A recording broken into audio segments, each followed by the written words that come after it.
Hey, before we get to the battle this week, quick aside, I had one transaction that happened, and I didn't feel like a full video for it was necessary, but I wanted to go through it before we got too deep. I anticipate having a much larger set of transactions at some point in the near future, so maybe that'll be its own video. But for now, what we ended up doing to the team after kind of that brutal beatdown from Latios is improving our matchup against special attackers to some degree. So in order to do that, I've made a transaction. Cursula is going. Cursula is an interesting mon. It's, I mentioned that I'm trying to reduce my, improve my special defense, and then I'm dropping the Pokemon with the best special defense on my team. It's an interesting mon. It's a rocker. It has some suicide lead capabilities. It was its best matchup last week against JMac, and I still couldn't bring it. And so if I couldn't bring it to that matchup, I don't know when I would ever bring it. And if I'm not bringing it, I don't want it on the team anymore. It's pretty much as simple as that. It has some fun sets. Like I said, it's a good rocker. It can be a somewhat intimidating threat with weak armor and endure and things like that. It was considered an emergency check for me against Belly Drum Lanoon with Perish Body. But at the end of the day, I didn't bring it in its best matchup, so that's a recipe for me to drop it. So Cursula is gone. The other mon on the team that I am dropping at this time is Cinchino? I don't know exactly how it's pronounced. This mon filled a nice speed tier for me at 115 between base 100 Victini and base 130 Crobat. It has decent attack, but its overall sets are really hard to use. So its attack's not good enough for its choice bands or its choice scarf sets to be very good. Its speed's okay. I feel like the only set that's really viable on it is a choice band set, and prediction is really difficult with a choice band set on this Pokemon. It does have access to U-turn, which I thought was interesting on this mon. It kind of fit with the rest of my team that had a lot of pivoting. Triple Axle's cool, but overall, I just did not see myself bringing it, and for that reason, I cut it from the team.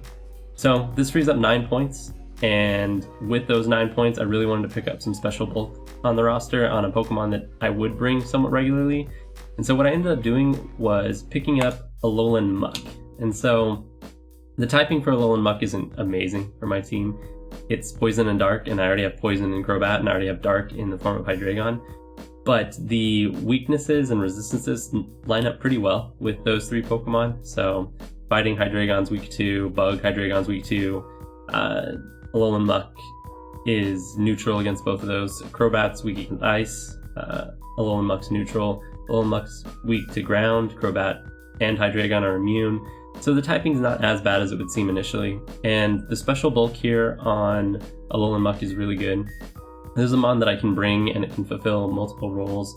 Unfortunately, it doesn't get Toxic Spikes or any sort of hazard setup, but it can clear Toxic Spikes, so it makes me a little bit stronger against that. Crobat can defog them away, but it's not a grounded poison type. So I'm hoping that Alolan Muck gives me a little bit more special bulk, and yeah, that's the series of transactions I made before this week. Like I said, I think there'll be some bigger ones coming up, but for now, that's all we're gonna do. Let's go ahead and hop into the builder. Okay, welcome to the week 3 builder against Killthehomie and the Scarlet Staraptors. You can see his team up here above me. He's running a team of Dragapult, Skarmory, Infernape, Tyranitar, Amoonguss, Araquanid, Zoroark, Alolan Ninetales, Galarian Rapidash, and Murkrow.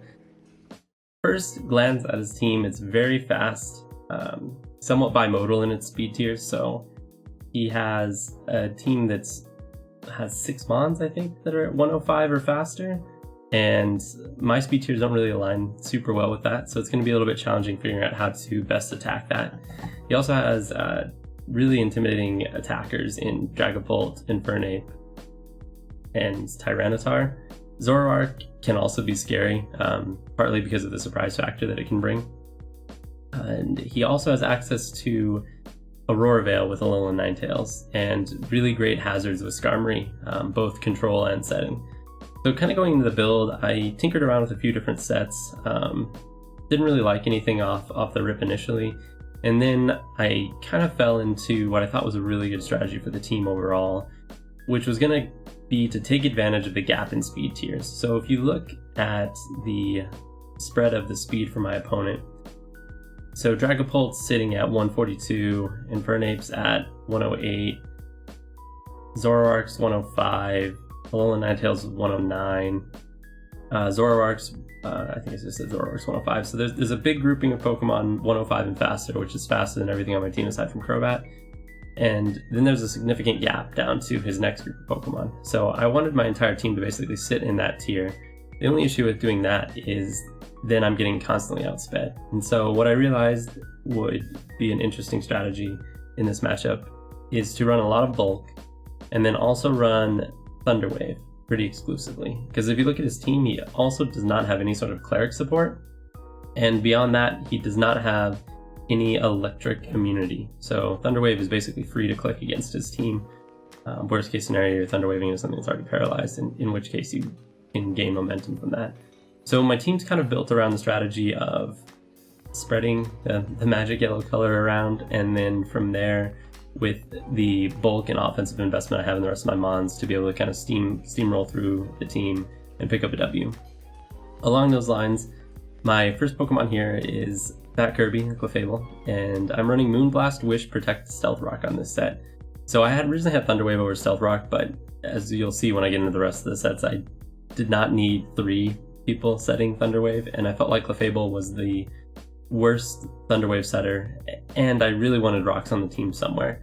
So Wish Protect is useful to keep healing up my Pokemon against a team that's paralyzed. Being able to pivot and Wish Pass is really useful because it's very difficult for the opponent to gain or maintain momentum against that. And then along those lines, having Stealth Rock as an option was really nice. The set spread is really basic: max HP, max defense. There's a little bit of speed investment, and the only reason I have this speed investment is this outspeeds a non-Scarf paralyzed, it outspeeds Modest Adamant paralyzed Alolan Ninetales, and it prevents creep from my opponent trying to just creep Clefable. So really minor speed investment that got me a small advantage, so I went with it.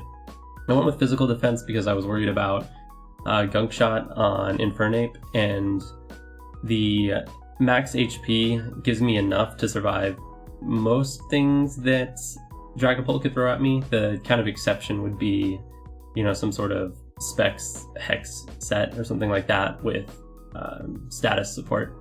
That could be problematic. The next set that I brought here is Meta Knight, which is a Crobat. Speed investment here is for Ninetales, so his fastest non-Dragapult mon.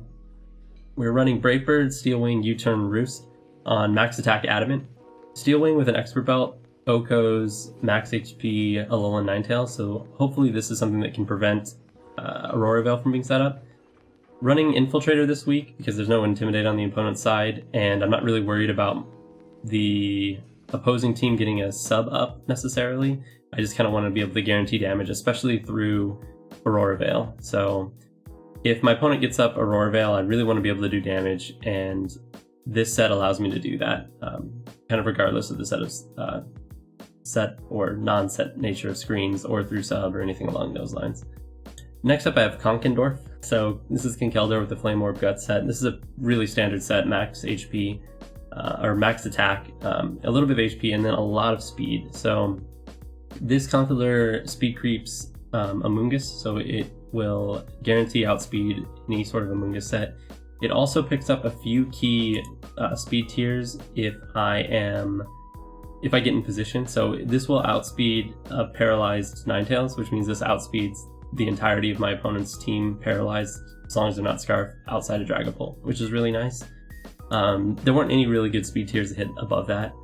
The set's pretty basic: Close Combat, Fire Punch, Mach Punch, Knockoff. Close Combat, Mach Punch, and Knockoff are really standard on Kinkeldor. I think they're all really good moves. And then the last move I feel is, it tends to be filler based on coverage. In this case, Fire Punch gave me good coverage because it hits Skarmory hard, it hits Araquanid really hard, it hits Alolan Ninetales really well. It had the best neutral coverage kind of against his team as well.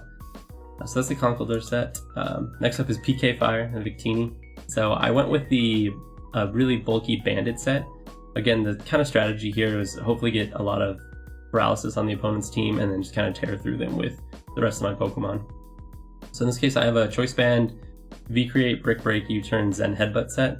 Brick Break's really nice to be able to shatter the Aurora Veil. It also gives me coverage against Tyranitar switching in, which is probably one of the better switch-ins to Victini. At least until you know it's set. It kind of gives you coverage against a lot of different things. U-turn also hits really hard. Brick Break just kind of gives me that breaking power. Zen Headbutts just for a little bit of coverage. This will allow me to kind of hit some neutral attacks against things like a paralyzed, well, super effective against paralyzed Infernape as long as it's not Scarf, and also hits Amoonguss without having to risk a speed drop or something along those lines. This speed tier of 244 you're going to see on the rest of my mons. This outspeeds Jolly T-Tar, so it'll outspeed max speed T-Tar. It also outspeeds Paralyzed Dragapult and Paralyzed Scarf Alolan Ninetales for what that's worth, so this will outspeed any Pokemon on my opponent's team that's paralyzed, even with a Scarf, except for Dragapult, and it'll outspeed non-Scarf Dragapult. I think in this matchup, Scarf Dragapult's a really bad bring. I think generally Scarfing your fastest Mon is not a great move. You're kind of trying to counter your opponent's build when you do that. I've done it before, and I've always regretted it, but even in that case, I suppose Scarf Paralyzed Dragapult does outspeed Victini. But in that case, the added HP that I can invest here should allow me to take an attack and get a massive amount of damage off. Up next we have Ridley. This is a Habanberry Hydreigon with Draco Meteor, Flamethrower, U-turn, and Thunder Wave as well. The idea behind Habanberry is hopefully to act as a switch-in / lure to Dragapult. It's not really a great lure because Dragapult's not switching in on Hydreigon. It's kind of a lure in the sense that Dragapult might not switch out on Hydreigon if it's not choiced. And if I can trade, whatever amount of HP on Hydreigon to either paralyze Dragapult or go ahead and go for the kill with Draco, that feels worth it to me immensely so. I had kind of fooled around with a Tailwind set for a little bit, kind of hoping to further leverage this bulk investment that I'm doing on the rest of my team, but it felt really difficult to position, and I liked having Thunder Wave on Hydreigon because it forces switches and I could get status off on Pokemon that might otherwise be difficult. Aside from that, I went pretty heavily on defense with most of the investment across my team. I was a little bit more concerned with his physical attackers, and I felt like I had solid answers to most of his special attackers, just generally speaking. Once again, the speed's 244, which is the same as Victini, so the same targets there. And then for Rotom-Mow, speed also 244. This set, Volt Switch, Foul Play, Thunder Wave again, and Defog. Defog I felt was important just because there are hazards that my opponent can get up, and I wanted to be able to run a Defogger that beats my opponent's hazard setter, which Rotom-Mow beats Skarmory. I don't even think offensive Skarmory really can break through very well here. I went with a heavy physical defense investment again for kind of similar reasons I've discussed before. This matches up much better with Skarmory as a switch-in. Being able to Volt Switch around since my opponent does not have any ground immunities is also really nice. I ended up going with Foul Play on this set, partially to prevent Dragapult from setting up a substitute or Dragon Dancing or anything along those lines. I think a physical Dragapult set was probably the thing I was most worried about, potentially breaking through my team. And so I wanted to have the Foul Play there. I had considered Pain Split. I didn't think Leaf Storm was very good in this matchup at all. So I ended up settling on Foul Play, along with Thunder Wave to just, again, continue to spread status because my team kind of relies on getting that status up to succeed. And that's the builder. We're going to hop over to the battle now. So at team preview, I could see that my opponent did not bring Skarmory, Amoonguss, or Alolan Ninetales. I thought they were all possible.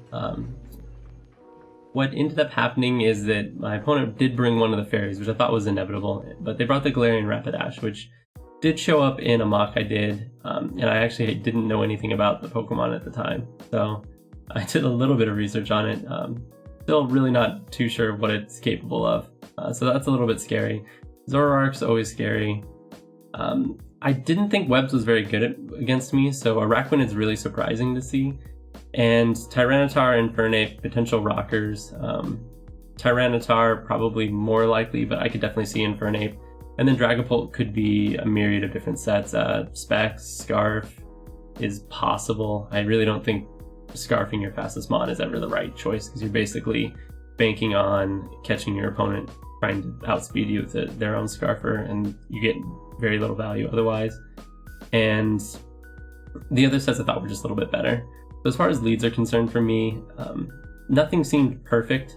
I liked Konk's overall matchup, but I didn't want to have it take a lot of damage early in the game. Nothing else felt great, mostly because I knew that my entire team was going to be outsped in most every circumstance. The only Pokemon that I reliably outspeed are Tyranitar and Araquanid, based on my investment. So I ended up going with Crobat as a lead, and Killthehomie ends up leading with Infernape. So this turn is a very interesting turn, first turn of the game. And I probably thought about this for a couple minutes, and I'm sure this might have perplexed Killthehomie a little bit too. Crobat's naturally faster than Infernape, and Crobat is a flying Pokemon with Flying Stab, so Crobat can threaten some significant damage to Infernape. Infernape's often a Pokemon that's Choice Scarfed, and Infernape has access to moves like Stone Edge, which threaten a lot of damage to Crobat. Both Pokemon have access to U-Turn, so we can reposition and gain momentum using that move. And it's an awkward position. So if I, for instance, make an assumption that Infernape is not Scarfed and just click Brave Bird here, I could potentially net a KO on Infernape, or my opponent can pivot out into Tyranitar and resist my Brave Bird while getting up Sand and Stealth Rock and gaining a lot of momentum. So I assumed that my opponent would either be Choice Scarfed and pivot out with U-Turn, or would be slower than me and hard switch out into another Pokemon. So I ended up going for U-Turn, and Killthehomie makes a great play, and slower than me, but does not hard switch out. And this is awkward because at this point I don't know what his set is, and I don't have an amazing switch into it. He could be running something like Koba Berry, which would just be a flying resist, and he could very likely stay in and just attack me, which would be problematic. He could be a Banded set, which would deal a lot of damage to the entirety of my team. So my switch-ins to Infernape are pretty bad at this point, so I'm really wishing I just click Brave Bird. I go into Clefable because it's Fizz Def and it can take a lot of hits. Clefable ends up eating that Flare Blitz, but taking 63%, which reveals that this is in fact a Banded Infernape. So had I gone to Hydreigon and it was Banded U-Turn, that would have been disastrous. Had I gone to basically any of my other Pokemon save Victini, Flare Blitz would have done a ton of damage to them. So Clefable's an okay switch in, but now my best answer to a lot of the opponent's team is severely weakened, which is problematic.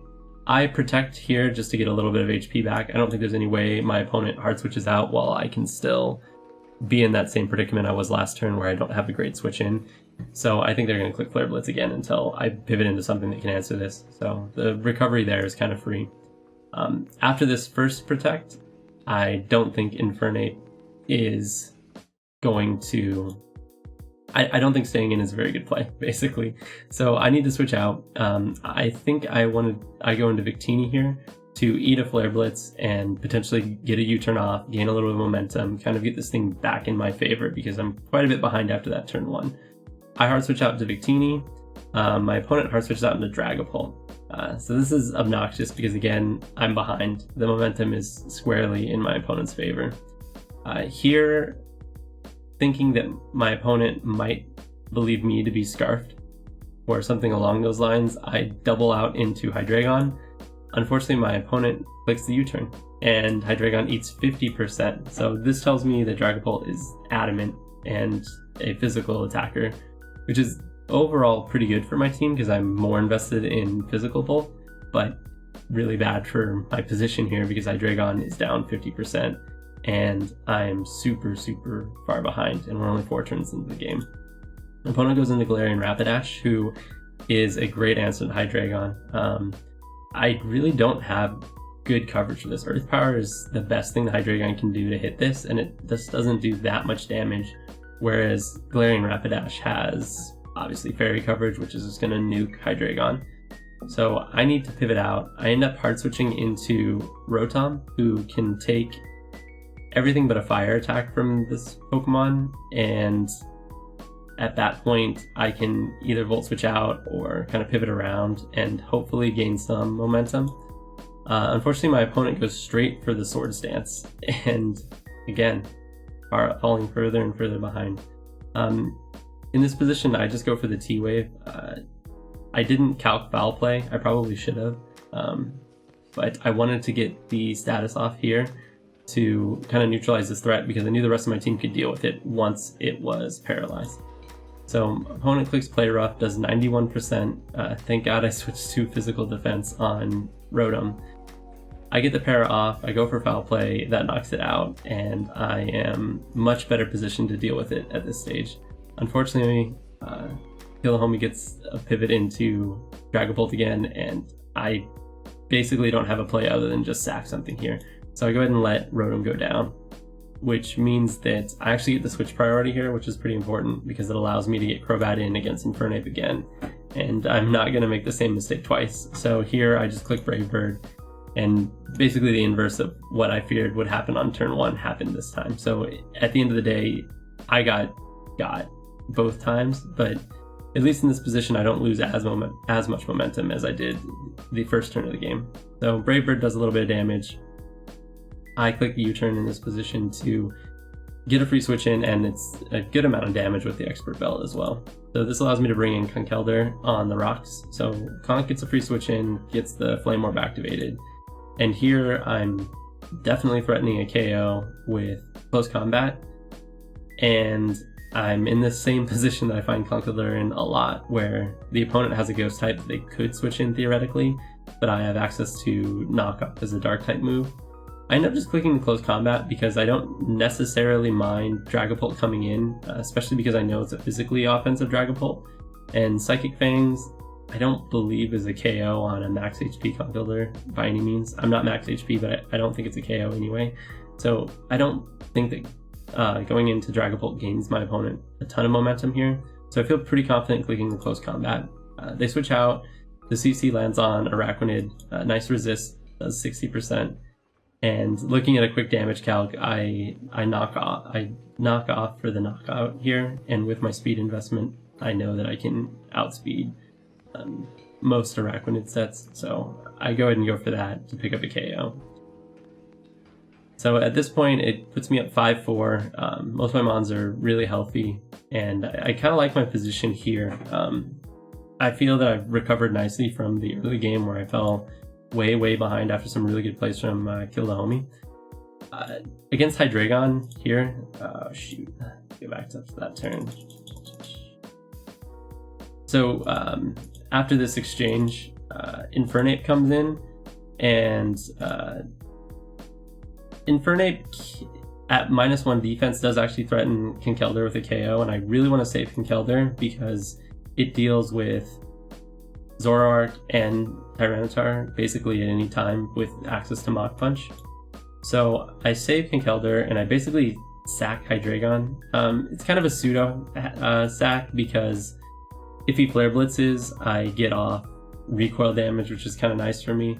And I didn't want to go into Victini against a banded U-turn because then I'd be in really bad position against Dragapult or Zoroark, who both outspeed me. So Hydreigon was kind of a mid-ground / sack. Unfortunately for Killthehomie, he goes for Earthquake, and I know that he's banded. So I basically get a free T-Wave out of the exchange. And I'm going to go ahead and click T-Wave here. Tyranitar is the best switch-in. I haven't revealed T-Wave until now, but none of the other switch-ins are really great.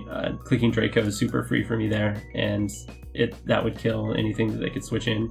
So I get off the paralysis, and here I don't want to switch in anything. I want to get a free switch in against Tyranitar, so I just keep clicking T-Wave because I don't gain anything by doing anything else. So I'm waiting for Tyranitar to kill me basically. I go down, I bring in Clefable. The thought process here is I've got Tyranitar paralyzed. I can heal up Clefable. At full health, Clefable can beat any Pokemon in the opponent's team 1v1. So if Clefable gets back to full health, this basically becomes a game where Conkeldurr can kill any of the opposing Pokemon 1v1. Clefable can kill any of the opposing Pokemon 1v1. Crobat outspeeds and can do a lot of damage to any Pokemon save Dragapult.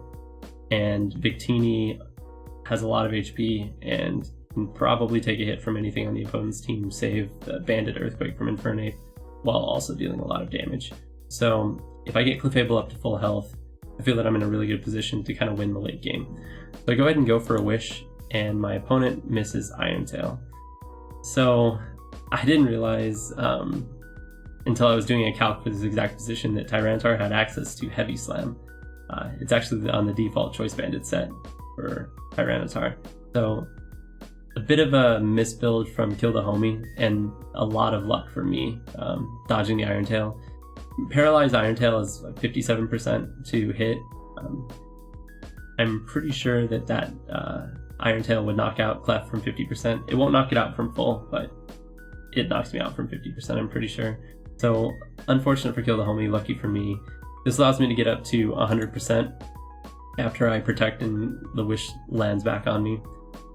So it's good for me. I pivot out here to Crobat to kind of play a similar game.